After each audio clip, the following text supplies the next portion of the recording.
Hi there. Thanks so much for joining us. I know we all have such busy schedules, so we appreciate your time, your 45 minutes. My name is Rain Carpenter, and I'm on the marketing team here at Silverleaf. I wanted to pop on here and run through a couple things. You will be muted throughout the session, but we will save time at the end for Q&A. So please submit questions as we go, and we will go through those at the end. You are muted, and the session will be recorded and it will be sent to you later today in your email. So if you want to look back at anything, jot down notes, you can do that later today. But with that, I will hand it over to today's experts, Jennifer Phoenix and Sara Silver. Thank you, Rain. And thank you all for joining our session today about how technology can help you avoid pitfalls in the cannabis industry. Today, we're going to tell you about our company, Velocio, our product, Silverleaf, and how Silverleaf can ultimately be used to increase your efficiency, your processes, your profits, and how to avoid pitfalls. So, and I'm Sara Silver. I'm the director, sorry, Jennifer. I'm the industry director for horticulture and cannabis at Velocio, and Jennifer is our practice director of our solution. So let's go ahead and kick it off, Jennifer. What's the first pitfall we want to talk about today?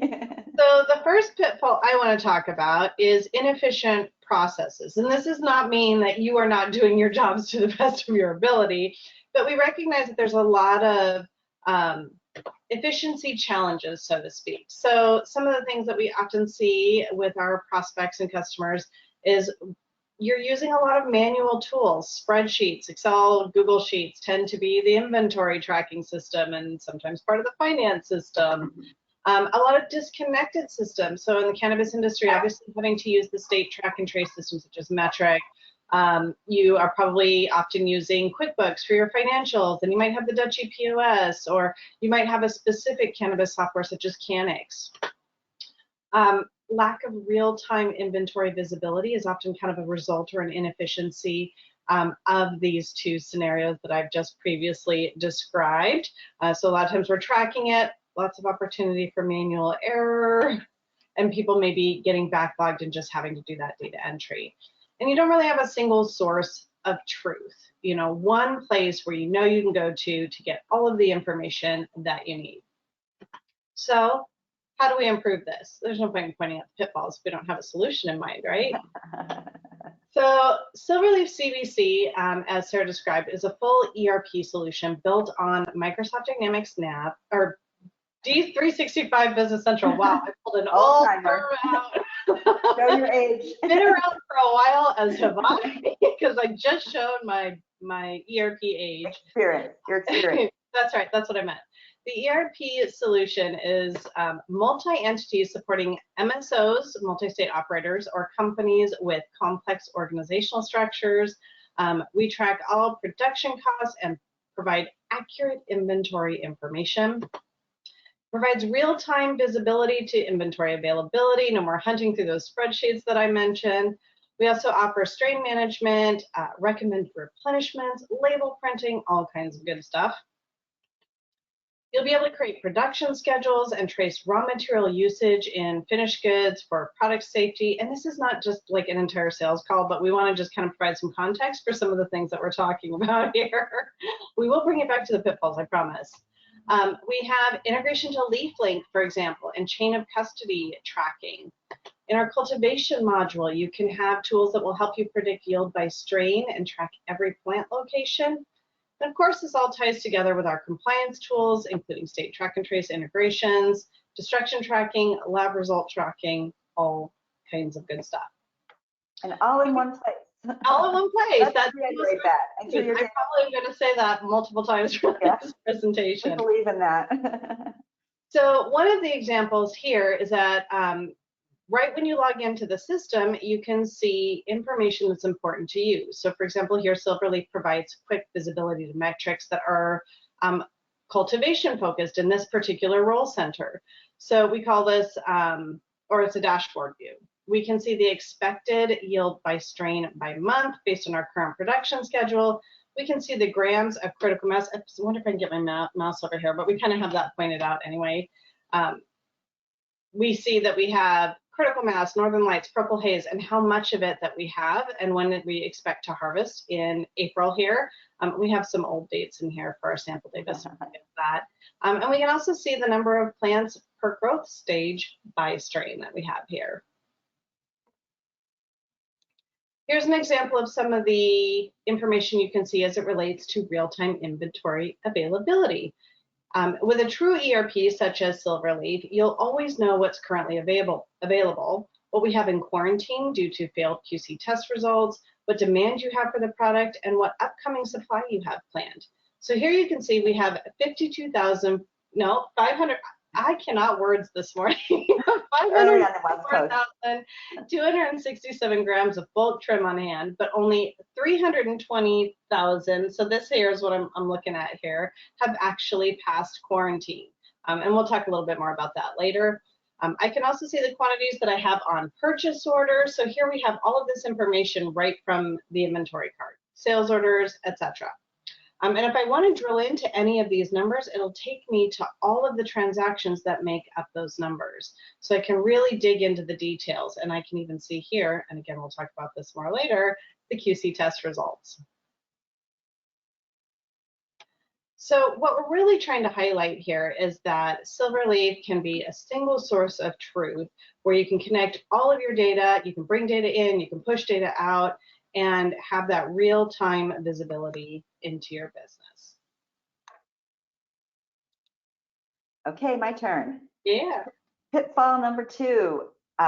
Every time I say pitfall, we've been doing these posts on LinkedIn of a person falling like in a manhole, and it looks so violent. And every time I say pitfall, I think, oh my God, we're falling. But anyhow, it gets the point across. So next up, we're going to talk about quality control processes. And you know, the best way to describe it is they're messy, or they're manual, they're maybe messy.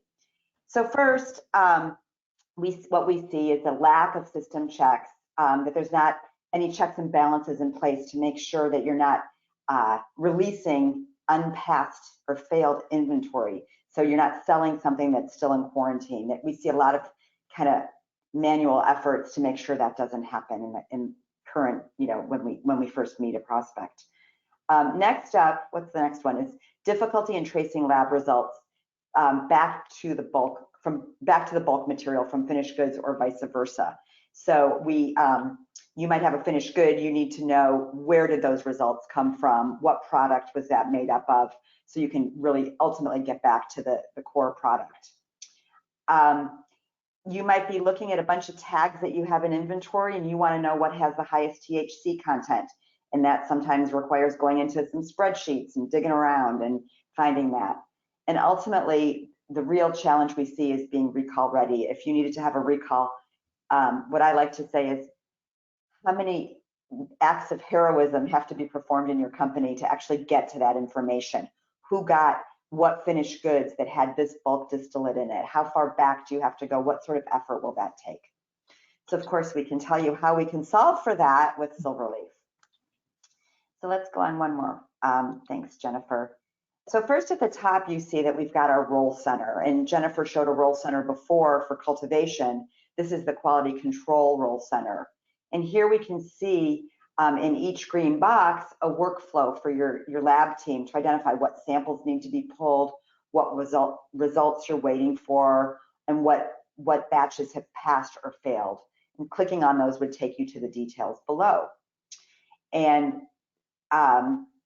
next, I'm showing you in this shot is how we have what we call customizable QC test groups. So in other words, you're going to create a group of tests and assign those tests to different items. That way you are managing at a higher level. You might have 100 items that all get the same tests required. And so this way you create one group, assign it to all those items. And then on each group, you can assign what the barriers are for passing and failing. So what microbial is allowed, what the minimum moisture, everything, what all these requirements are going to be for you. You can then override that at the item level. You might have a premium item that has a minimum THC that's different than your standard item or something like that. So you can set all these result guidelines, so to speak. Ultimately, we're going to be able to, anything that has a test group assigned to it, we're going to track the lab results for that and pass or fail those lots. And then we can also print those results on labels with our bartender integration. So I'm not sure if you all use the bartender label program, but if you do, you can then integrate to Silverleaf and automatically have your labels print out with these results. If you don't use bartender yet, we of course think you should consider it. It's a great tool. Okay. Next up in our, I mentioned previously at a high level, and Jennifer alluded to this too, is we want to really make sure we're tracking our inventory properly to know what we have available to sell and what we don't. So here you can see on my on-hand inventory of this item, I've got 1,601 grams available of 1 gram flour, but only 601 grams are available to sell that have passed results. And then again, if I drill down on one of those numbers, here we can see all the lab results associated with the batch I've highlighted. So I can on the right hand see what the total THC is, CBD, whatever tests I had in the group assigned to this item. If it hadn't passed, if it hadn't passed yet or hadn't been tested yet, we just wouldn't see any lab results there. And if it had failed, those results would be red. What's next? Oh, I love this feature. I don't know if enough people use this feature. This feature allows you to search for any batch by lab result.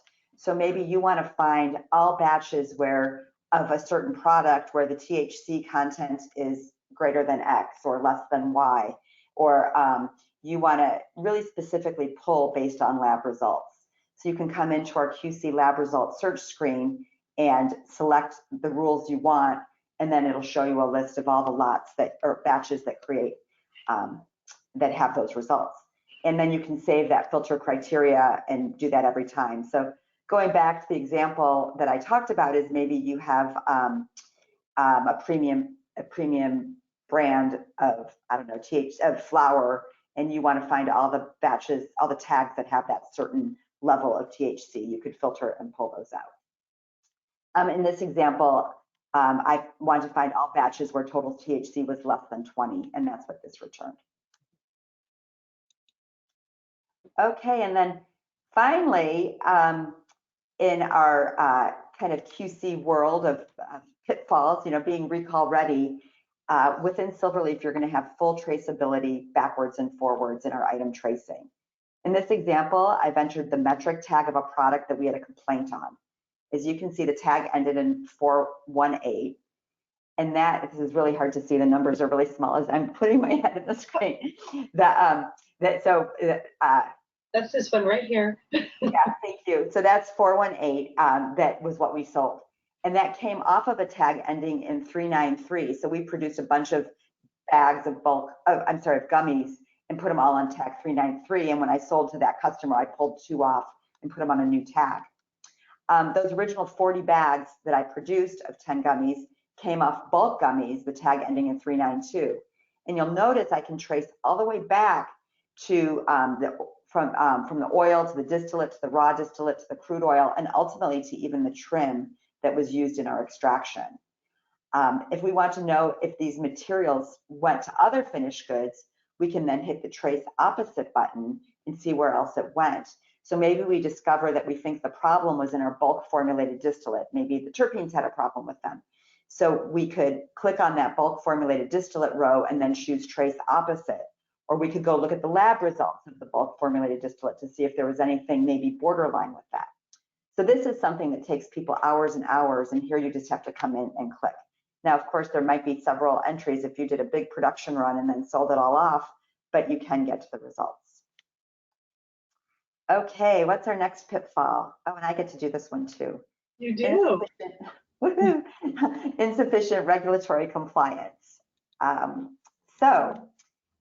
We understand how challenging it can be to operate a cannabis business in this market with all these varying regulations from state to state and with the lack of federal support.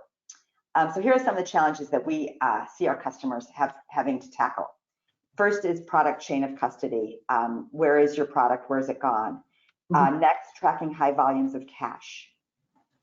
Unique financial reporting requirements, 280E related. Data integrity is a big one. And then of course, losing inventory, tracking your inventory and making sure you can identify exactly where it is. So here we go. How do we address these pitfalls? The first is I'm going to talk about our chain of custody feature and how we use that to track product and cash.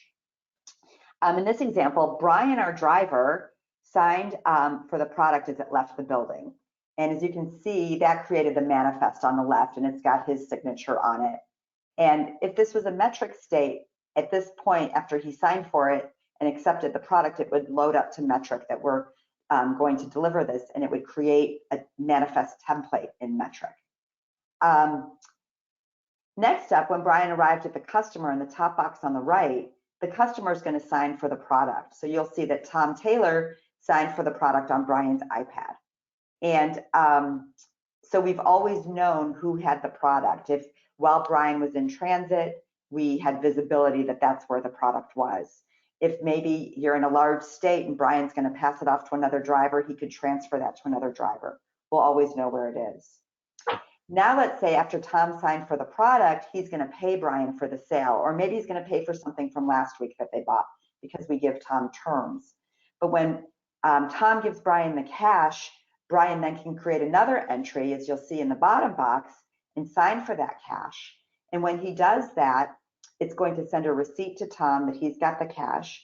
Now accounting knows that that cash is on the road. When Brian gets back to the office, he can then transfer the cash to accounting, who can apply the cash to the invoices. So we've got this whole kind of circle that can be managed all from Brian's iPad as he's doing the deliveries.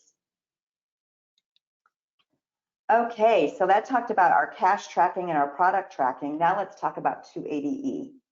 And really 280E is, I don't want to simplify it, but it's really all about how you assign things on your chart of accounts and on your financial statements so you can control what's going into your cost of goods. As we mentioned before, the underlying financial system in Silverleaf is Microsoft Dynamics Business Central. And with Business Central, you can configure your chart of accounts and your financial reports really any way you'd like. Therefore, you can assign whatever accounts you deem appropriate to the cost of goods area. Now, we are not your tax advisors, but we can help you with your 280E strategy. So on this screenshot, you can see in the snippet of our chart of accounts on the left, how we've chosen to assign sign accounts in the cost of goods area above the gross profit line. And then on the right, I've got a sample financial statement, a sample income statement that's a summary that's kind of rolled it together in the way we want to do it. And in this sample, we're using what we call dimensions, which we're going to talk about in a bit as a little teaser to tell you how we got from the left side to the right side. But we can support your 280E strategy with this chart of accounts. So now let's talk about data integrity. Jennifer talked quite a bit about having disparate systems where nothing is tied together and all the manual data entry in multiple systems, and that leaves plenty of room for error and time delays. With Silverleaf, as we also mentioned, data is going to be entered only once. But we still want to make sure that you set yourself up for success with your data and that you have a good strategy for managing data. We see a lot of people with master records that are duplicated or inconsistent at best. And so we want to make sure you have a good strategy. So I'm going to go over 3 different ways we can kind of improve, give you a good process for managing your data. The first is you can assign security to either users or groups of users. With the security, it helps you decide or assign who has read-only access, who has read-write access, and who has no access at all to every table or area in the system. So this helps with separation of duties. You can assign entering payables to one person and printing checks to another person. Privileges can also be assigned by entity. So maybe in one company, I'm allowed to edit items, but in another company, I'm only allowed to view items. So maybe my different companies might be different states. So in California, I can enter items, but in Oregon, I can't. So we get great control over who can do what in each company. Our next data integrity kind of level, or I keep thinking of these as like gates, is that we can send approvals, workflow approvals. There might be certain activities that you'd like a supervisor to just review, such as purchases over a certain dollar amount, or sales to customers with past due invoices, or maybe we're creating new items or new bill of materials, and though someone on my team has the ability to create them, I still want to check them over before they're released for everyone to use. Any data that requires an approval can't be used until it's been approved. The approver is emailed a link, and they get it in their inbox on their email, but it also shows on their role center, which are those two green boxes on the right, show you where that they have something to approve. I think I've got 24 things I'm waiting for something to be approved, and there's 4 that I'm supposed to approve in this example. So we've got another gate along the way. The third gate is finally our change tracking feature. So in this example, we had security to edit something. It maybe got approved, but we still want to know who did it. On any record, you can hit the changes button and see every field that's been edited, the prior value, the current value, who changed it, and when they changed it. So if someone had security to edit the customer, approval was still required, but we can still look back and see what happened. In this shot, you'll see that when I click the changes button on Cannabis at the top of the customer card, I can see that on June 19th at 3:17, user S Silver, that's me, changed the credit limit from 100,000 to 200,000. So I must have had security to do that, and maybe it was approved, but people can still see that I did it. Finally, we want to talk about lost inventory and inventory visibility. It's a big deal, obviously, in this industry. You need to track all of your inventory, and you need to make sure you haven't lost any inventory. Silverleaf's inventory ledger shows all the ins and outs of your inventory, kind of like your checkbook ledger, if anyone still keeps one of those. Here you can see we received 454 grams of bulk raw distillate of Northern Lights on January 3rd, but then we consumed 409 also on the same day, and there's 45 grams left on the tab. So we can really track everything, all the ins and outs. As you go down, I see I've got, I had 10,000 grams of the mixed strain bulk raw distillate, and there's I used 81 of them or whatever, so I can see everything that's been used and what's remaining. This gives you all the ins and outs. You could always click on one of these, see the lab results. You can drill into it to see what document it was on. So if I consumed it, I could see the production document. If I sold it, I could see the sales shipment information in the manifest. So that took us through pitfall number 2. Or number 3? Next. Wait. Oh, number 3. That's yeah, right. you're making good progress. I did 2 of them. That's why I got confused. That's right. Pitfall number 4. Financial visibility challenges. So Sarah likes, I always end up talking about this one because I used to be an accountant back in the day. So I kind of understand some of the pain points that this poor guy is experiencing.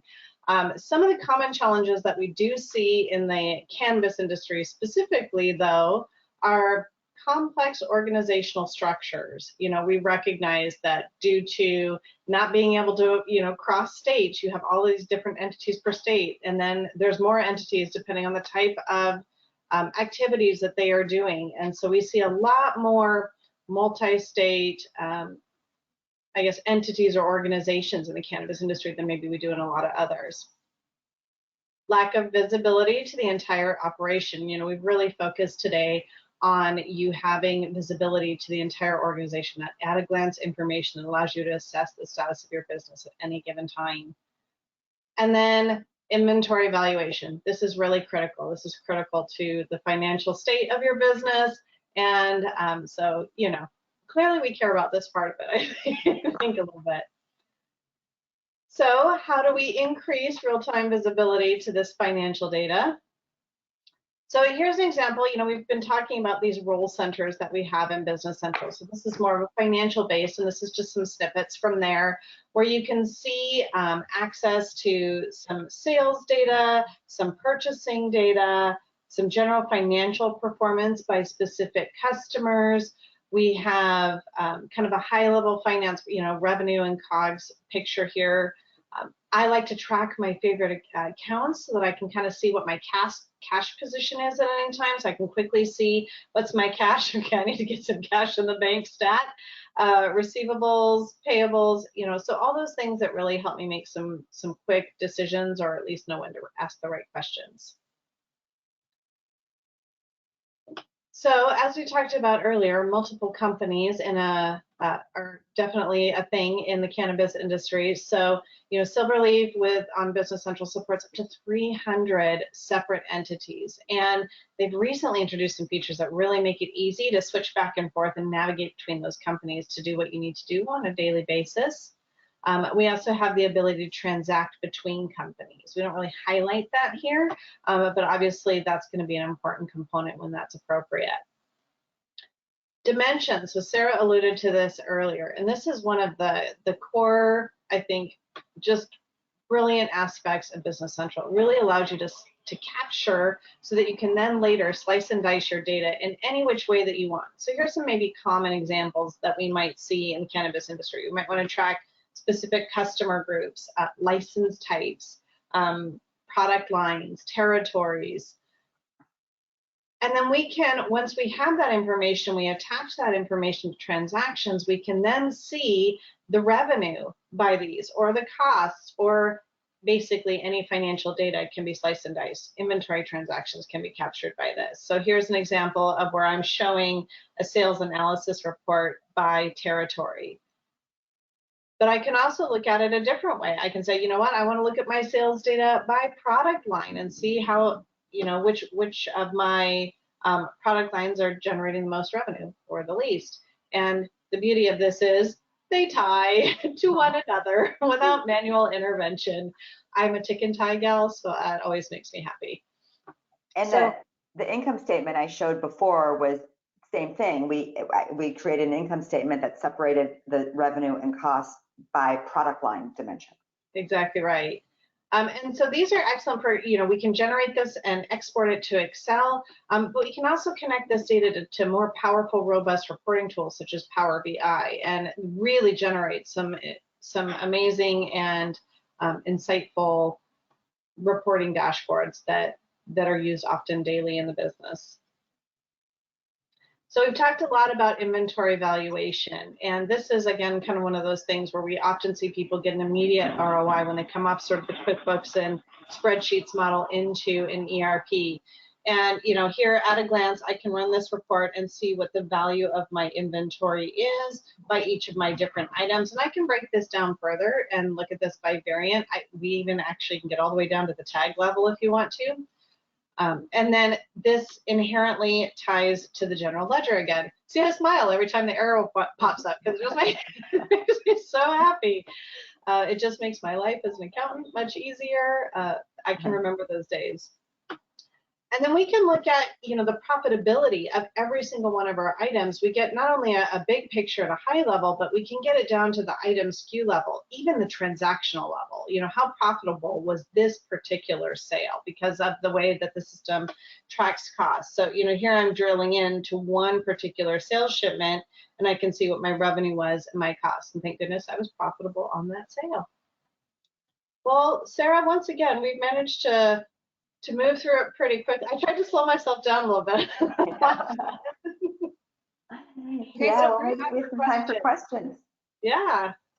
We've had some come in. First one, if Silverleaf replaces QuickBooks, how long does it typically take until the finance team can run completely off of Silverleaf and not on QuickBooks? Why don't you do this, Jen, because it falls in your domain. So, that is really the whole point. So, as soon as we might, in an implementation, if we're moving somebody or moving you from QuickBooks to Silverleaf, we transition the data, we give you enough history. Now, what we will say is a lot of times people may refer back to QuickBooks for a little bit of time just to get really into the nitty-gritty of the details, because we'll bring over summary data that gives you enough to be able to report on a month-over-month, year-over-year type comparison. But really, as it relates to running the business day-to-day, you you make that transition. The weekend we convert you, Monday you are operating on Silverleaf and doing everything you need to do there. You don't need to go back to QuickBooks. You don't need to do duplicate entry. We make sure you have everything you need on day one when you start. And let's I think it's probably a good moment to talk about a project overall. People often ask us how long a project's going to take, and we can't just throw out a number because it varies based on the complexity, the number of states you're in. Are you doing cultivation, processing? But a lot of the people we work with are pre-revenue or really just getting started, and we love to get our hands on them early so we can set up best practices in accounting while you're building out your facilities and starting to build out your processes. And that way you're off to a good start. That's the dream world. It doesn't always work out that way, but we can pick you up anywhere along the way, but we like to start as soon as we can with you. Another one, I think you went into this a little bit, Sarah, but do you have an easy way to print compliant labels for packaging? Yeah, that's with our bartender integration. We think the bartender label program from Siegel Scientific is a fantastic tool. And unfortunately, or years ago, not unfortunately, we were at a cannabis company and they were literally writing tag numbers on a Post-it note and walking over to bartender to print their labels. And so we developed this integration. So when you finish, for example, a production run, you just hit a button in Silverleaf and it will produce all your labels, designed the way you want them in bartender so they can be really pretty labels. And then you could create your packaging labels that go on your finished product to your customers. Some states require you put the customer name on there so you can print those with your sales orders. So we think bartender's a really awesome tool for that. Shameless plug, right? Yeah. Last one.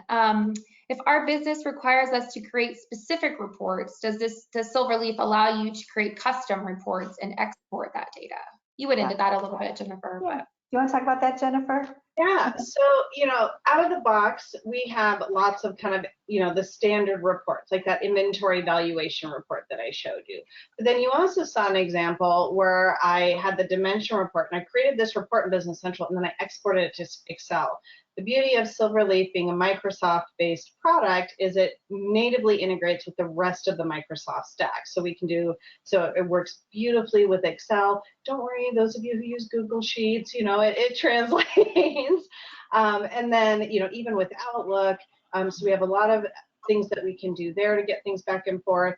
We talked about Power BI being export that data. So the nice thing about this solution, that single source of truth that we've talked about, is there's lots of different ways to connect to the data within the system. So we can export, we can connect, we have lots of different additional tools that really put the power of reporting in the hands of the users, where you can create any report to your heart's content based on any information that's in the system. We have a lot of folks here who can help with that as well. That's another thing I tend to geek out on. I love report writing. That was the last question that we had submitted, but we do have our email on the screen. So if you have a question that you didn't have a chance to submit, please reach out to us. We'd love to get back with you. I will send the recording to everyone that registered. So if you had to step away, you will be able to look at it later today. But thanks again for joining us. We really appreciate your time. So we hope to see you on another webinar. Thanks again. Bye-bye.